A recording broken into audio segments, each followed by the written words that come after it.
Good morning and welcome to our Fireside Chat, Outsourcing, a game changer for successful companies. I'm Becky Barton, CEO of People 415, and I will be co-hosting this session with three of my wonderful colleagues here, Adrienne Dale, Nikole Mackenzie, and Sean McLean. I'll start out quickly with some introductions just so that you get a feel for our co-hosts here today. Adrienne Dale is with Pivotal LLC. She has gained extensive experience in outsourcing, both as a provider and as a client of outsourced services. So has a unique perspective today. She held COO roles at two outsourced companies with between hundreds and thousands of employees, as well as much smaller agencies. She has been the client for many outsourced services, ranging from HR, accounting, managed IT, marketing, sales, and more. Welcome, Adrienne. Next, I have Nikole Mackenzie. She's the founder and CEO of Momentum Accounting. She's a recovering CPA and identifies more as an entrepreneur and a business advisor. During her career, she's helped hundreds of business owners build or revamp their accounting departments, resulting in better cash flow, increased profits, and ultimately personal financial freedom. Thanks for joining us, Nikole. Okay. And finally, Sean McLean. He's with Petrinovich, Pugh and Company. He's a fractional CIO, and he consults with companies on the digital transformation journey. He has 2 decades of experience and supplements corporate leadership teams for a fraction of the price of a full-time IT director or CIO. He's very passionate about innovation and the big picture ROI, and he assists companies to work more efficiently with technology vendors and tools. Thanks for joining us, Sean. Thanks, Becky. Excellent. Well, as if you've joined a fireside chat with us in the past, you know we always like to start off with a little icebreaker question. So to get us warmed up today, clearly we are all here remote from each other.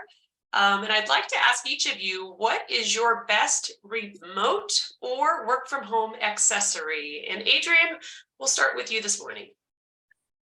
Well, I'm going to say 2 things. One is my little light ring. So when the lighting isn't great, that's one thing that I use. And the other thing I'm going to say is my little rebounder. So if I only have a little time, if I'm in back-to-back meetings, and I often am, it's like hop out and just get my blood going, refreshes my brain. So love it. Those 2.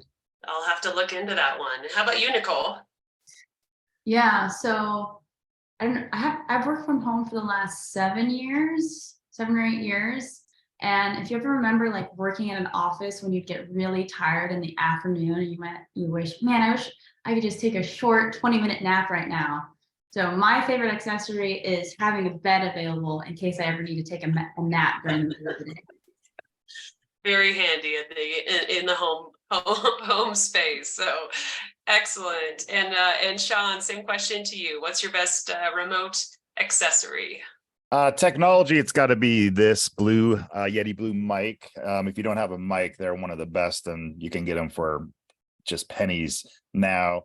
And for just the homeliness of it, you will see I have maybe 1 or 4 dogs that could be in my background walking around. So love having the puppies running around. Right, fur babies, very important for the mental health. So I love it. I'm already seeing folks, join in the conversation on the chat. So just a few housekeeping things. Please do join us and let us know where you're calling in from on the chat. We also do have a Q&A button, so I encourage you to use that for asking any questions of our speakers today. We'll be taking those questions at about the midpoint of the hour and making sure we get your questions answered. So let's get started here. And I will ask this question first to Sean, just to get some understanding and general language about what we're talking about today. What is outsourcing, just to help us kind of understand and get on the same page? Absolutely. So outsourcing is the business practice that many enterprises use, both large and small, to utilize organizational external resources. So that can mean performing specific tasks and functions in your organization operationally, as well as could be multiple services that you're going to outsource. And there's a lot of different models that we're going to talk about today. Cool. Excellent. Thank you, Sean. And, as we think about outsourcing, and there are a lot of different, kind of functions of outsourcing, as you alluded to, and we'll get to that a little bit later. But really, why should companies think about outsourcing? Why is it a game changer? Adrienne, why don't I pose this question to you first, and then Nikole, perhaps you can follow up with some thoughts as well. So Adrienne, go ahead. Sure. I mean, there's two reasons, Becky, that outsourcing can be such a game changer. One, if you outsource the routine activities that are not key competitive, that aren't your key focus, your critical focus areas, then you can bring more focus as a company to what is it that we do? What is the value that we bring? And then the second thing about working with outsourced companies is that the people who work there at agencies or at larger outsourced providers, the people who work there get a depth of expertise, a depth and breadth that no one working inside a single company can ever get. So the caliber of people, the depth, the breadth, and then the resources those individuals have will really bring this heightened value to things that you might think of as generic, as bread and butter, HR, accounting, IT. So those are two reasons. Thank you, Adrienne. Nikole, I know you have lots to add to this conversation. Let's hear from you. Sure. Yeah, I'll add on to that. So our business model with outsourced accounting is different in that we're not just outsourcing, you're not outsourcing to a person, you're outsourcing to a team. And so all of the people on our team have worked with over 100 different businesses over the course of our career. And actually, when I hire people for our team, I look for individuals who have worked with multiple different businesses, because there's just that expertise and pattern recognition that you see over time. And so when we have business owners come to us and they have cash flow issues, or they have technology issues, or they have profitability issues, we've seen that over and over again. And so we can immediately jump in and offer a team of people that can help solve those issues. And in an accounting department, you have different roles. So on an org chart, you might say, okay, accounting department, but if you zoom in on that, right, you've got bookkeeping, you've got accounts payable, you've got accounts receivable, you have controller, you have a CFO, you have payroll admin. And so a bookkeeper and a CFO is a completely different skill set, background, expertise, everything, but you need a little bit of each of those roles in your business. And as you're growing, you can't necessarily afford a full-time each of those roles. So it helps you fill those gaps until you can fill a full-time, you have enough revenue to really warrant a full-time role in each of those areas. So that gets into the other benefit, which would be cost savings, which typically you can, because you're just using what you need rather than a full-time W-2 employee, which we know W-2 employees are quite expensive by the time you add on benefits and payroll taxes and all of those things. Mm-hmm. Absolutely, yes. And to one to many. To build on what Nikole was talking about is that you're getting this slice of deep expertise in all the different areas that you need. And Nikole was talking about from accounting and finance perspective, but let's say another example might be marketing. And so you've got a marketing strategist, you've got a designer, a graphical designer, you've got a copywriter, you've got a social media manager, you've got other roles, and now you can get a slice of each of those key roles so that you're getting the breadth of coverage you need, the skill set you need. And then additionally, Nikole made the point that her teams have seen hundreds and hundreds of companies. So they're recognizing, oh, this is a common problem. Here's all the different ways we've solved this. Or they could recognize, wow, this really is something different that is happening right now with this specific company. So both of those perspectives are really valuable in getting, so you take what even a really terrific in-house team could do, and then you're taking that same thing and adding that deep expertise, the perspective that comes. And so you're getting more positive impact, more beneficial impact from your outsourced team than you could get from a really great internal team. Mm-hmm. Excellent. And what I heard in there too is there's some timing that, of a company and what they're dealing with at that time. They might be in a more strategic flow of their business. They might be in a more execution flow. There's different timing when an outsourced provider can really be beneficial, where you may not need that full-time resource throughout that whole cycle. And so I think that's a really interesting point, Adrienne. Then this next question, I'll ask Sean to chime in here. I mean, it can't be all roses all the time, right? Are there times when outsource providers just don't make sense, or are there any downsides of outsourcing that you could think of, Sean? Yeah, I think especially in the technology sector, when you're looking at IT vendors, there are some times where they're not going to be full suite of services for what you need. So an outsourced IT vendor will generally be able to offload your security, your help desk, your desktop support, your infrastructure, network support, but they're not always going to be experts in your core critical business processes. And that can also mean your accounting systems, your marketing systems, your overall operational flow of work. And a lot of times that's where people get really mad. So they'll come to me as a fractional CIO and say, oh, my IT vendor sucks. I can't get them to do what I need them to do in my accounting platform. They don't understand it. Well, that's not their role. And so you do have to be very specific around the scope of the contract with each outsourced vendor to be, where do you start? Where do you stop? And maybe I need to fill in the gaps with another consulting partner or outsourced vendor to do these other things. And you can't just think that it's pie in the sky, that everybody can do everything. Mm-hmm. Yeah, if I could build on what Sean says, it's so true. And, I have brought in CIO hats at the managed service providers, these IT managed services. And I think that's a very, very smart way for companies to go, especially on security, because it's really the advantage you get of a team of people, of experts focused on security issues, is so much more than you could ever replicate in-house. But in the IT sector, something that I've seen is that, your MSP can handle all of the things that are like network, infrastructure, desktops, all of that, and your productivity apps. If you think about, email and documents and spreadsheets and all of that. But then when you get to your what's sometimes called line of business apps that are really about the nitty gritty work that your company does, that's something that is going to be challenging for an outsourced vendor to do. And, that's this thing, they bring each outsourced company with a team, or even, in some cases like a fractional COO, an individual, brings tremendous expertise in what they do, but they're not necessarily, especially the teams, going to bring that expertise in what you do, you as the company, the hiring company, the CEO who is bringing in this outsource vendor. So I think that's a really key point.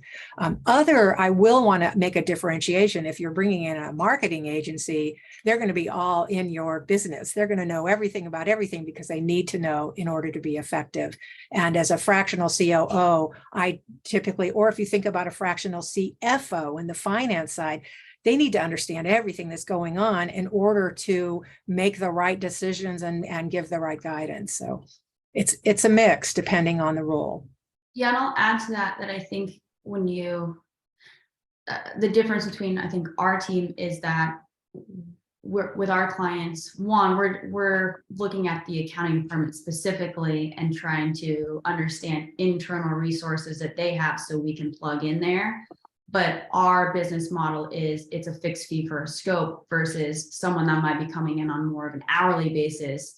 And so when you're hiring somebody, understanding what you need, like if you need somebody to just come in and take care of business and dig in and roll up their sleeves and solve any problem that comes up, that's a different type of person that you need compared to, I'm just trying to outsource this repetitive function.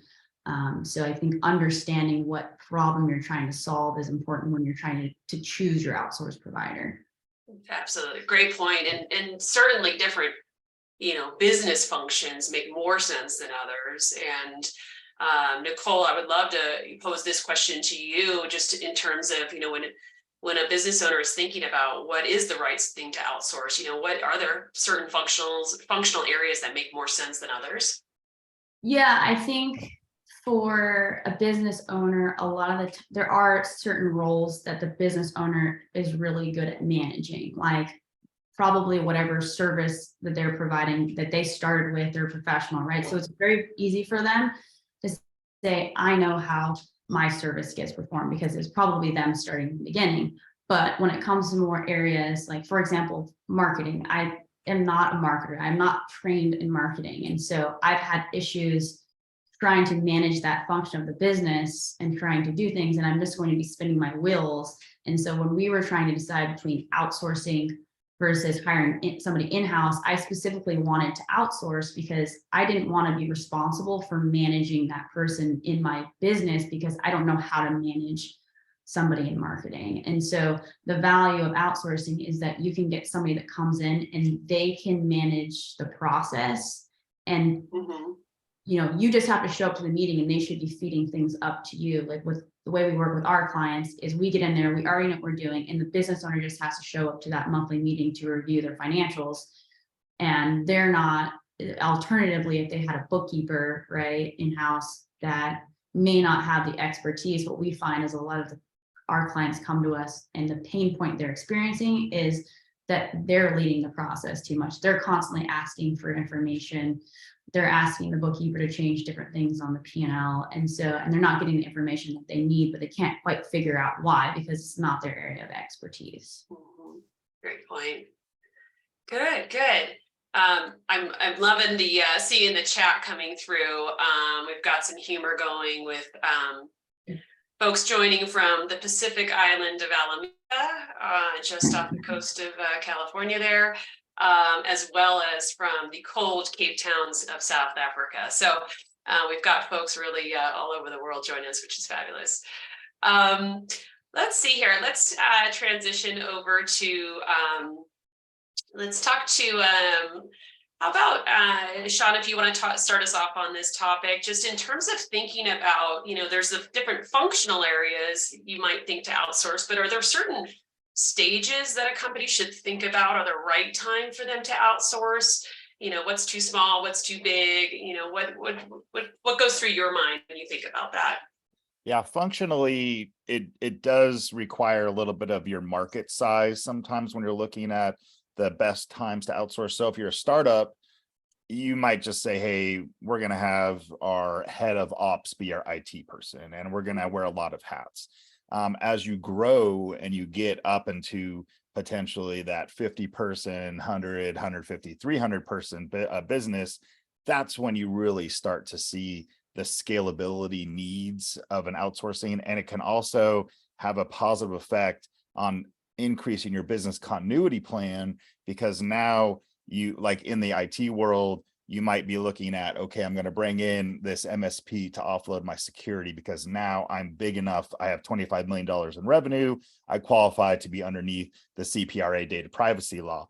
I'm scaling up. I now need DevOps. I need all these other automation consultants that I can now leverage overseas. You might be doing a co-managed process as you grow, where your key stakeholders are inside the organization, and then you're managing an outsourced team out overseas. That can also be a very, very nice way as you grow to continue to do business planning and budget planning, because it is a little bit more concrete than just doing workforce planning internally and saying, oh, we're going to have to find, 4 to 5 FTEs to handle this functional role, rather than say, this is what the cost is per person or per project around that. So it is a scalable function mostly. Yeah, I agree. It's the same for our business as well. Similar path, there's a critical mass you might get to that you need to make some different decision points. HR typically, you have an HR person for every 50 hires, and as you're creeping along that, it might make sense to just outsource it until then, and then see what changes. So it does require a consistent, regular cadence of evaluation, I would say, to make sense that it's a right fit. Adrienne, did you have anything else that you wanted to add? Yeah, thank you, Becky. You're building on it. There are different points in time when outsourcing makes sense, and different reasons to outsource. If you're on the smaller side and you have to be big enough, so maybe it's even 20 people or 10 people for there to be enough work or enough Sean talked about the startup where everybody's wearing, 5 or 10 hats. That's a very fluid situation where probably the processes are very undefined because people are, things are changing so quickly that things are evolving very fast. That's hard to outsource when you don't have consistent processes or a consistent flow that we can say, okay, handle this. So you need to be big enough where that's happening. Then the affordability and the expertise really can come to play in what are smaller companies and getting that advantage of outsourcing, both from the economics of it to the breadth and depth that outsourced team will bring. But even in like massive enterprise scale, and when I was COO I've been in that role in a couple different outsourced provider companies. In one we had Fortune 500 companies, we were serving tens of thousands of their customers, and we were in both cases one of multiple vendors. So these big enterprise companies were managing risk. They had multiples, they were de-risking themselves through an outsourced scenario. And these were things that, while there is a lot of learning and dynamics about supporting customers post-sale, every new product, every new, change to the, all of that creates these changes. So there's absolute benefits at almost any stage of growth, except for the earliest stage when things are too fluid for this to be, for it to make sense. Mm-hmm. Excellent. Yeah, And go ahead, Nikole. we're going to add on to that. So our sweet spot for our clients are typically 1 to 10 million in revenue.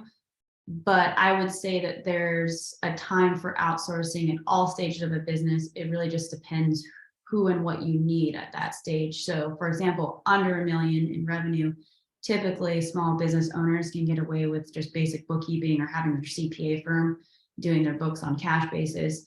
Then as they hit that $1 million mark, they need more help with their financial ops, right? They need to build an accounts payable process. They need an accounts receivable process. They might have cash flow issues because they have more employees. And so we can build upon bookkeeper, controller, CFO as they grow.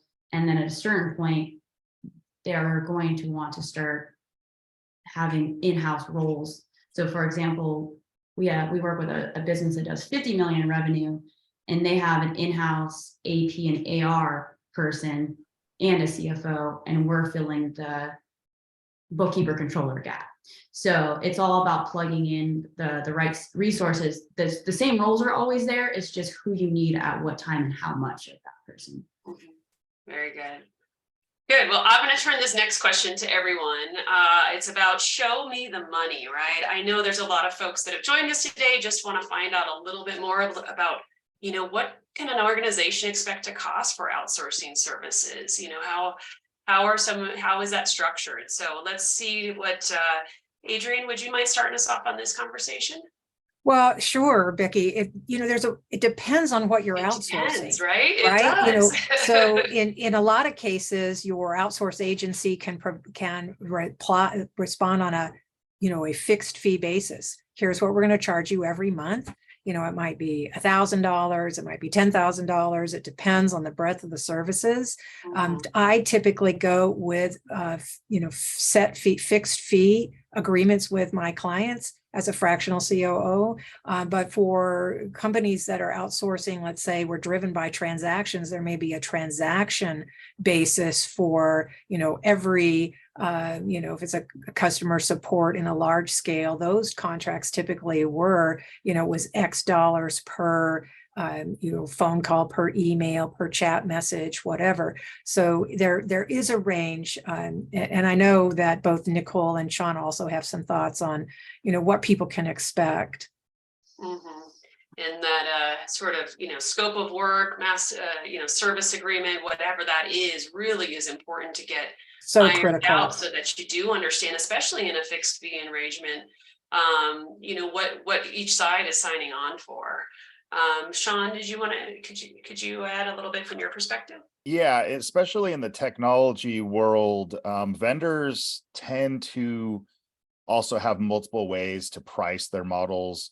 A lot of MSPs will first start off with a per device or per user charge. And that can be variable, obviously, based on the amount of devices, amount of people that you have. So that, say it's $100 per device and you have 100 devices, that can add up pretty quickly per month. So you do have to look at what am I all getting as part of this ROI? Compare it to if you were managing your own security, all your endpoint protection, actually having the added bonuses and value of policies and people that are managing all these devices, that can really balance out to the positive when you look at how much you would have to invest internally to do something like that. Then you add in projects, and usually that's billed at an hourly basis. A lot of outsource providers will come in with an overseas model that could be potentially as low as $40, $50 per hour. So you do have a lot of benefits in exploring these pricing models. And then the fixed fee, I tend to see a lot more happening now. We're seeing annuity-based pricing around products rather than services and people, so that you can say, hey, I'm going to buy this workflow automation tool or this dashboard, and I really like to have, all of my working metrics in one dashboard that's delivered every day and refreshed every day with all of my data. That's awesome. And now I'm going to get it priced at $1,000 per month. So I don't know anything that's going on in the background as far as the pricing, but I know I have this tool now available to my team, and nobody on my team is actually building the behind the scenes action to get it to me, but I know I'm getting this deliverable. So it's very visible and you can actually look at that value. So sometimes it's just a matter of determining what the pricing is best for you and your culture. Mm-hmm. And I'll add on to that from the accounting perspective. So I like to think of it in percentages. So thinking about that function in your business, whether it be IT, marketing, accounting, et cetera. So I always say for accounting and finance, 2 to 4% of revenue is typically what we see businesses spend on the accounting function. And that could be taking into account that you may have somebody in-house doing part of the accounting function and you're outsourcing. So think of it, adding those two things together. And it also depends on industry, right? So accounting for a manufacturing company is going to be more expensive, just because you have all those little things you need to track. Usually they have cash flow issues compared to a professional service business or SaaS company. And so if you can find benchmark data, and typically all industries have some sort of benchmark data, that gives you a really good starting point of how much should I spend on marketing? How much should I spend on accounting? And then when you're thinking about, then you really need to find what are the roles in that department, and then who are going to fill those. And so that gives you a baseline budget to start with. Yeah, I love what you're saying, Nikole, about benchmarks and looking at that as a percent of revenues. Another way for decision makers to kind of think about this is a fraction of a full-time role.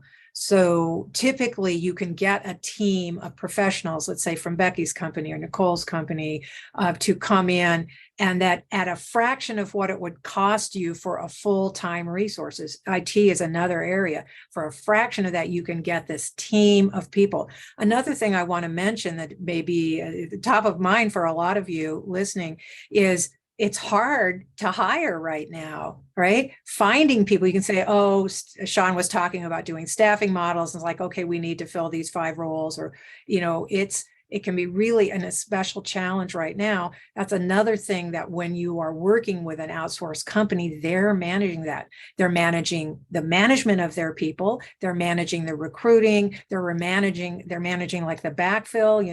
If something happens, one person leaves the company, their company, your outsourcer's company, they've got coverage and backup and that kind of thing. So you're not left in the lurch as you would be. It'd be like, oh, wow, my controller just left or just gave me notice. What am I going to do? How am I going to get the books closed? How am I going to get this stuff done? Or, my HR manager just gave notice. What am I going to do? So that's another way. So both thinking about the cost as a percent of your what it would be to do a full-time role, and then also to think about the cost and the burden of the overall management of the staffing piece of things, recruiting, hiring, managing, which is, everyone knows, is a lot of effort, a lot of cost. Absolutely. And retaining that institutional knowledge and continuation of business. So super helpful. I want to, we'll do one more question here as a group, and then we are getting some questions in the Q&A. So I just wanted to remind folks that are dialed in, please do submit through the Q&A, and we'll take those questions in just another minute or two. But why don't we round out with this final question with the group here, and Nikole, I'll have you take this one first, and then we can go to Adrienne and then Sean. And perhaps you can just give a little bit of perspective on your experience in advising clients, as well as maybe even being a client of an outsourced provider. You know, how do you make sure that you get the most ROI out of that investment? You know, I heard ROI mentioned a few times here, and certainly outsourcing isn't always the most cost-effective solution, but it certainly can provide a lot of value. And so when you're making those decisions, you know, what are some things to set it up right so that you do get that high ROI? Nikole, go ahead. Yeah, good question. I think of a couple different, as far as our value proposition for outsourcing your accounting, the two things, right? We're hopefully saving you time, and we're saving you as far as the expertise we can bring in terms of helping you understand your metrics, your financials, and if you have that information, and you know, if a client comes to us and we know based on benchmark information that their profit margin should be 20% and it's 10%, typically there's a huge opportunity for us to then help the client understand why they're not profitable.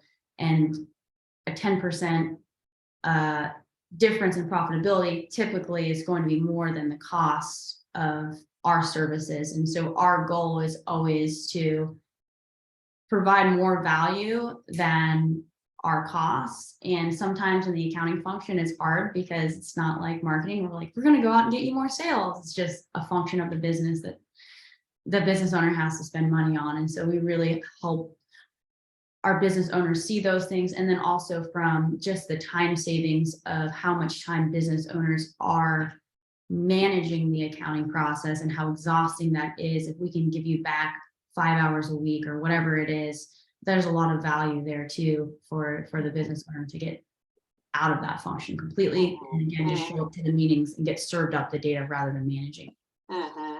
Yeah, a lot of times that opportunity lost to the business owner is tough to really quantify, but it's a real value. Adrienne, why don't you go ahead? Yeah, I love this question, Becky, and I've thought, this is something like how do you ensure that an outsourced vendor is going to be successful?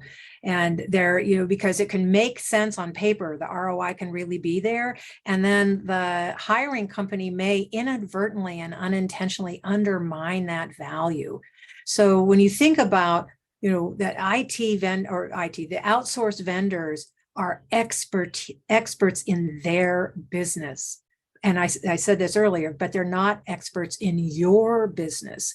And so that providing that information, that knowledge, and that ongoing, like what's happening in the business, what do we need to know about? Sometimes it could be simple as, show up to that, in Nikole's case, one meeting a month, right? That it's not a big burden, but sometimes clients just think like, oh, I'm outsourcing this, I don't need to think about it. You do need to ensure that your outsourcer is going to be successful, that they have the information they need to deliver their services at the highest quality and at the highest benefit.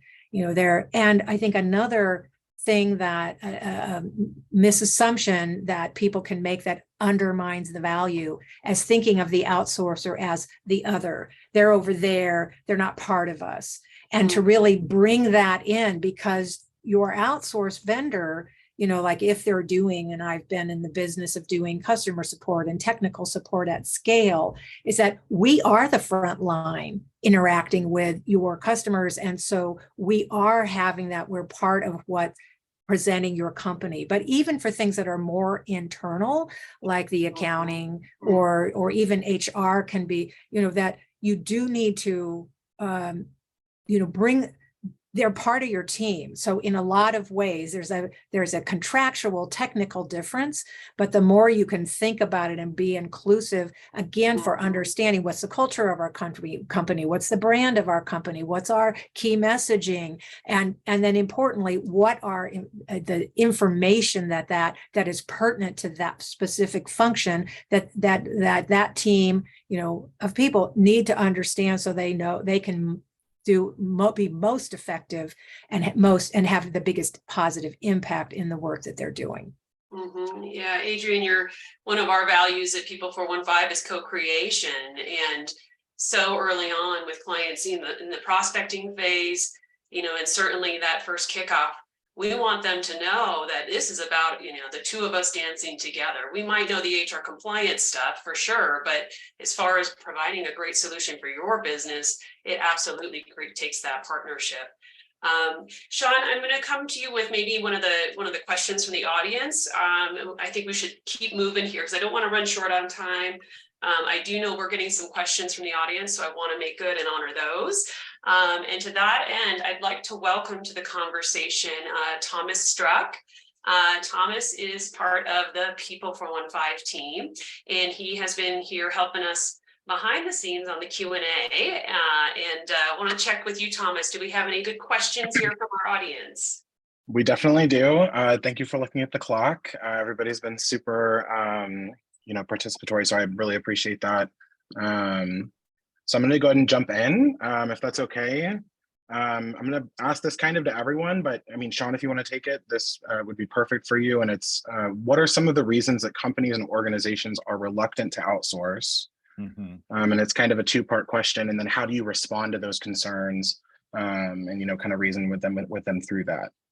Yeah, this is a big one, because a lot of people feel that, as Adrienne mentioned very well, that they don't know my business, they don't know my tools, they don't understand everything, and I don't want to take the time to re-onboard somebody in a different way than I would a full-time employee. So a lot of times you can take that business problem and really flip it on its side and say, there is a major reason to do this, because if you don't have the ability to onboard and teach somebody how to do the work that your people do, then that could be part of the problem. So you really want to look internally first and say, what are my processes? How do I train my people? And can that be easily transitioned? The other thing is, if my work is so difficult for my people to do, that might be part of the problem as well. And that's kind of the whole digital transformation industry. It's like, help people do work easier, get work up into the cloud, into SaaS products. If everything you do is based off of a server sitting in a closet in your office, and it's all mainframe old school stuff that's been handled since the 80s, that is part of the issue. You can still deploy that type of work, outsource to somebody via new technology like virtual desktops and different types of streaming applications. But it still goes into the point of, is my culture set up to be very work friendly? And it should be in this day and age. So that can also help kind of create some of those barriers you think about bringing in outsourced people to do the work. Yeah, that's a great response. We do have a few more. So the next question is going to be, what are some examples of questions that a buyer should be asking, a company when considering, an outsourcing relationship? And I guess I'll direct that to Adrienne if you want. Sure. Thanks, Thomas. One of the things would be, how do you keep track of the processes? Like if you have staffing changes on your side, how do I know that I'll get a consistent, reliable service from you? The right answer is that it's so valuable to the outsourcer to have that consistency, have the backup, and that they're going to, be documenting everything on their side and creating their own, that continuity structure. So they're going to be even more motivated than your staff might be in order to do that. So I think that's a really key question. I think being able to differentiate, the kinds of outsourcers who are really going to be, are going to adopt the we. Like, we are working towards this goal, is to talk about, to get to that, versus like, oh, we're separate and we have nothing to do with your core business. Is how do you stay, asking that question of how do you gain the knowledge, and what do you of what we're doing as a business that is relevant to the IT, or the IT strategy perhaps, or is relevant to our marketing, or is relevant to, that we need to be able to do good financial planning for you, that kind of thing. And how do you stay on top of that to see, are they even thinking about that model, or is it like, you give us a task and we'll execute. And there's a value in that kind of thing. You just need to, again, to Sean's really important point, sort of understand what it is that you're outsourcing, and how does that become successful.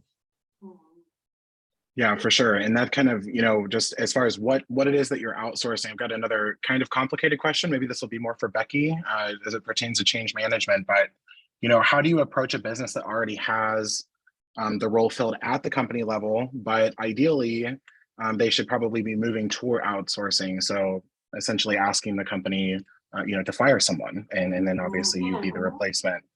How would we handle that discussion?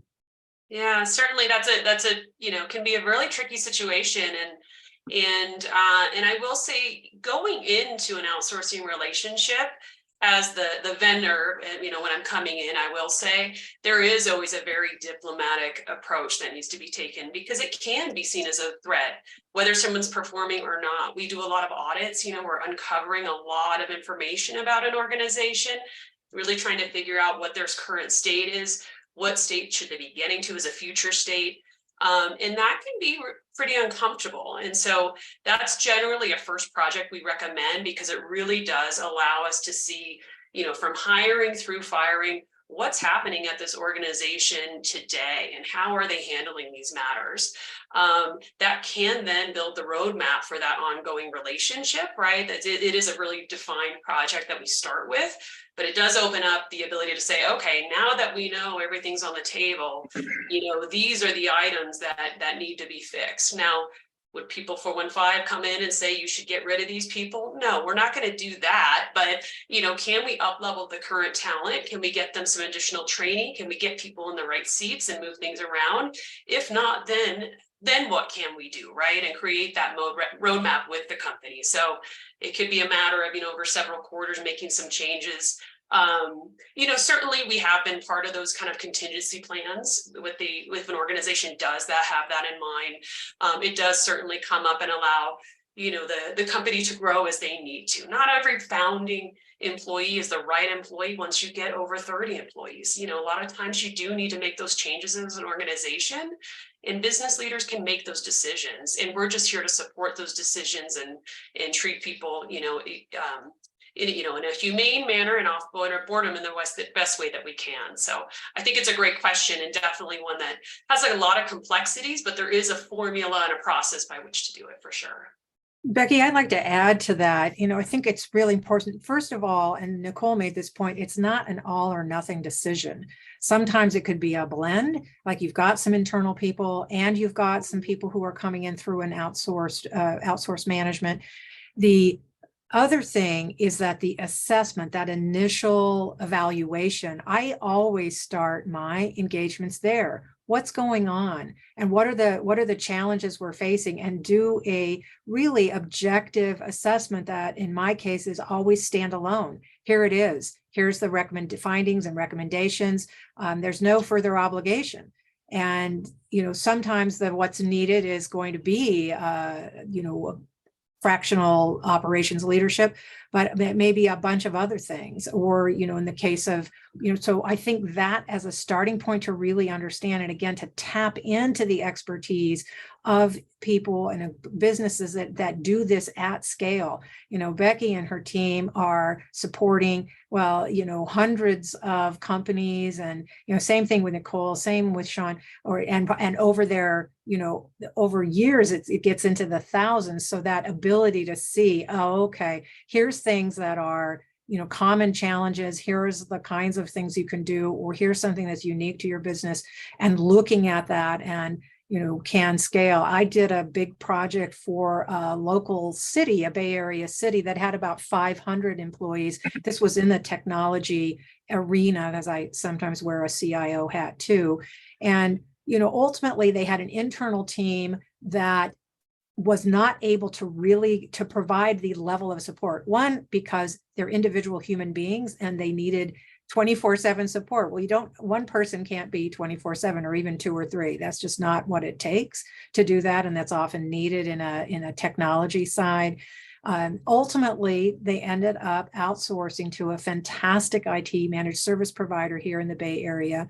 And and that was a fantastic result, beneficial for all the employees at the city, all the, and it worked out better in terms of their security, their technology resilience and security. It was, and everyone experienced an up level of the quality and the responsiveness. So it was a lot of good things, but that just getting back to start with that audit or assessment. It's a very, very smart way for a business owner or, a CEO decision maker to say, let me find out more. And typically that's going to be a short term, pretty focused and at the lower end of the scale of any kind of cost. And that will give you a much better sense of how your company specifically can benefit. What's the right solution for you now?